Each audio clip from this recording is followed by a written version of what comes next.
Graça e paz, prosseguindo a leitura do livro de minha autoria Quebra de Maldição Hereditária, hoje capítulo de número 3, Por que quebrar maldições? Um caso pessoal. Minha avó materna faleceu há 9 anos, isso escrevi em 2009. E a causa foi um câncer na região do estômago. Nosso consolo foi que alguns meses antes tivemos a oportunidade de estar com ela pessoalmente, pois minha irmã, que mora em outro estado, propôs que estivéssemos com ela, já que infelizmente lhe restava pouco tempo de vida e seria uma bênção ter um tempo com ela para conversar e estar em comunhão em família. Nessa oportunidade, eu e minha esposa, na época, fizemos o convite para a minha avó aceitar Jesus Cristo e ela concordou em confessá-lo como Senhor e Salvador. Passados alguns meses, ela faleceu. Interessante que pouco depois desse fato, eu passei a ter dores intensas na região do meu estômago. E ao procurar os médicos, eles me encaminharam para fazer exames, inclusive endoscopia, procedimento nada agradável. Porém, clinicamente, nada foi encontrado. Em Curitiba, eu participava de uma reunião mensal de pastores ligados ao núcleo de comunhão pastoral e uma reunião acontecida logo após a morte de minha avó, no momento de oração em pequenos grupos, na oportunidade de cada um citar a sua necessidade de oração, eu falei que gostaria que orassem por meus parentes, pois alguns ainda não estavam convertidos, e precisávamos do consolo do Espírito Santo pela falta da avó. Um dos pastores que naquele dia fazia parte do nosso pequeno grupo e que trabalhava nesta área de libertação e cura, trabalha nesta área de libertação e cura, ao ouvir meu pedido, imediatamente falou: certamente o pastor Eduardo já pediu perdão a Deus pelos pecados da avó dele. Esse pastor tinha conhecimento de que minha avó falecida praticava benzimentos e a chamada costura de costas, atividades controladas por espíritos imundos. Ao chegar em casa, depois daquela abençoada reunião, de imediato, fui até o meu quarto e de joelhos orei, direcionado pelo Espírito Santo, em arrependimento por identificação. Confessei aquelas iniquidades presentes na linhagem familiar e imediatamente sumiu por completa toda a dor que estava sentindo na região estomacal. Para a glória de Deus, levantei totalmente curado, sem dor, a qual nunca mais voltou e nunca mais voltará. Ficou claro que se tratava da ação de espíritos familiares que tentavam perpetuar aquela maldição. Com minha atitude diante de Deus, a maldição familiar foi quebrada. A base legal de ação daqueles espíritos foi removida para sempre. Outros testemunhos.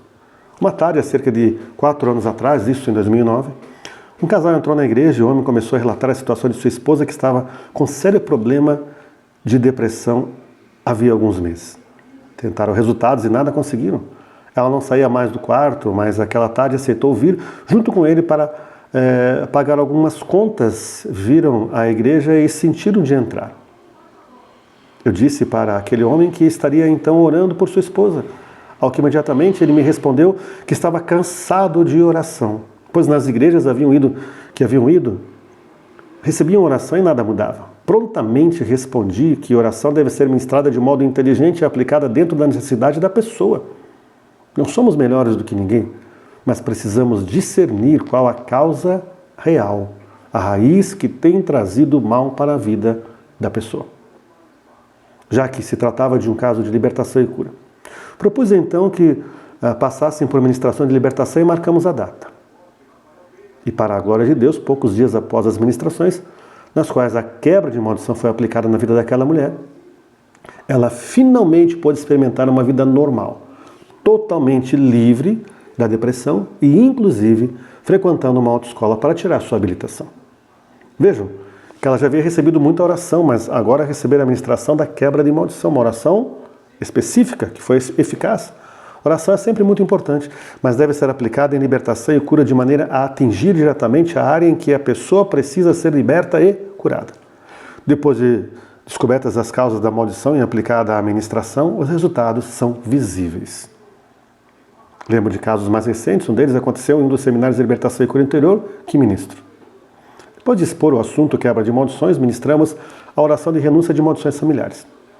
No momento em que citamos a renúncia de envolvimento dos antepassados com a máfia italiana, mais precisamente a Cosa Nostra, uma irmã de descendência italiana manifestou um espírito familiar que, usando a voz dela, falou: estou nessa família há mais de 200 anos e não vou sair. E logo após a saída desse, outro manifestou dizendo: Estou nessa família há 200 anos.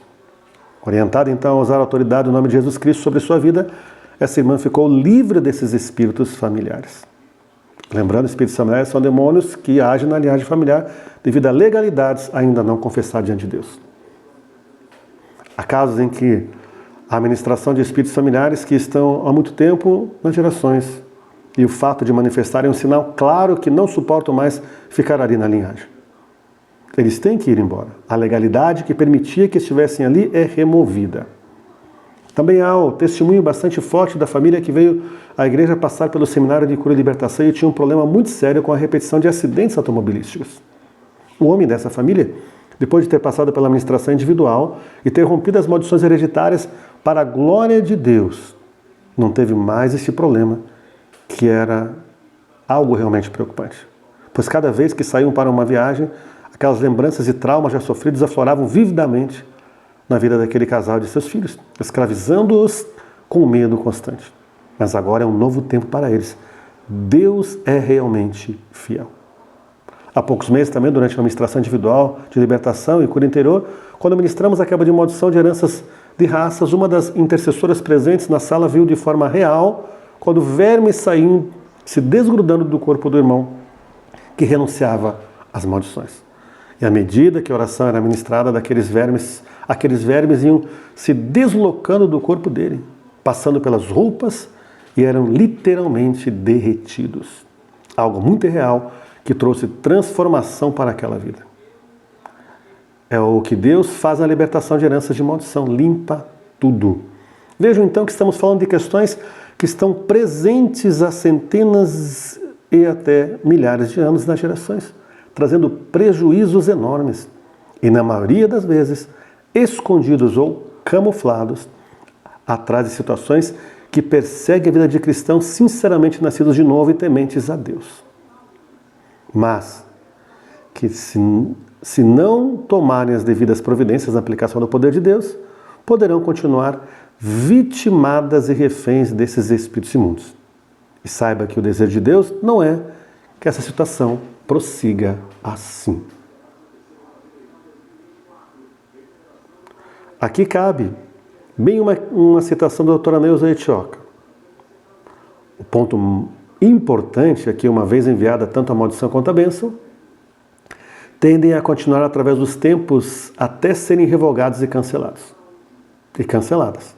Isto significa que podem haver forças que estejam operando, forças estas que foram movimentadas nas gerações prévias anteriores.